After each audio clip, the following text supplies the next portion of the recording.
So, you did it.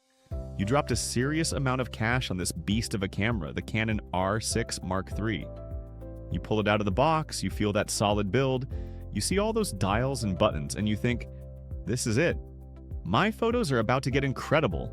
Then you take your first few shots, and they're awful, dark, blurry, or completely white. You're frantically twisting dials, but it feels like you're just making it worse.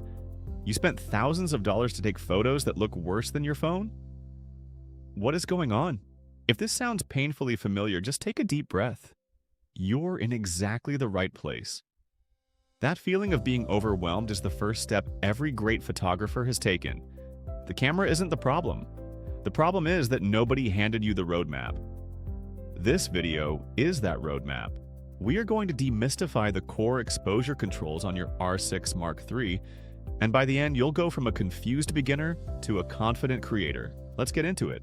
The first thing almost everyone does is flip that mode dial to the little green box. Full-on automatic mode. And why wouldn't you? The camera is supposed to be smart, right? Well, yes and no. Auto mode is like a calculator. It can give you a technically correct answer, but it has zero idea what you're trying to create. The green box is a safety net, but it's also a cage.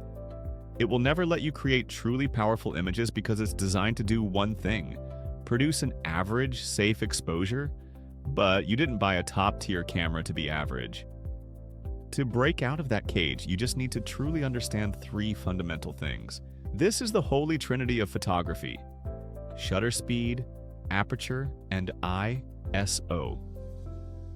Every single photo you will ever take is a balance of these three settings. Understanding how they work together isn't optional, it's the entire game. First up, shutter speed. This is simply how long the camera's sensor is exposed to light.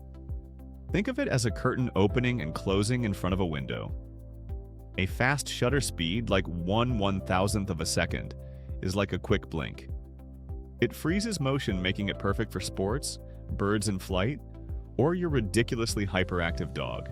A slow shutter speed, like 1 full second, lets in a flood of light and beautifully blurs anything that moves. This is how you get those silky waterfall shots, or those cool light trails from cars at night. On your R6 Mark III, you'll typically control this with the main dial right by the shutter button, but keep in mind, most of these controls can be customized to your liking. Next, aperture. This controls the size of the opening inside your lens. It's the pupil of your camera's eye. A wider opening lets in more light, a smaller one lets in less. But aperture has a powerful, creative side effect. It controls depth of field. A low aperture number, like f1.8, creates a very shallow depth of field, making your subject pop against a creamy, blurred background, perfect for portraits. A high aperture number, like f11, keeps everything in focus from the foreground to the background. Finally, there's ISO. This is probably the most misunderstood of the three. ISO doesn't change the amount of light hitting the sensor. Instead, it artificially amplifies the brightness of the signal the sensor has already captured. It's a digital boost. The trade-off? Noise or grain. These three pillars are in a constant dance. If you slow your shutter speed to blur motion, you might need a smaller aperture or lower ISO to balance the exposure. It's a juggling act, and your camera gives you some amazing tools to help you lead the dance. Jumping straight from auto to full manual mode is like going from a tricycle to a motorcycle. So let's use some training wheels first.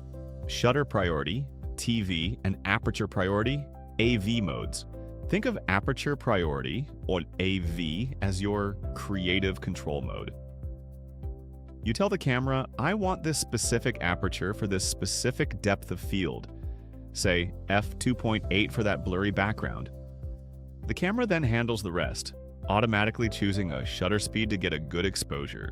Shutter priority TV is the opposite. It's your action mode.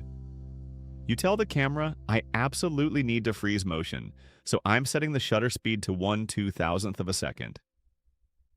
The camera then automatically picks an aperture to get the right exposure. All right, you're feeling good in the priority modes. It's time to take the wheel. Switch that dial to M for manual.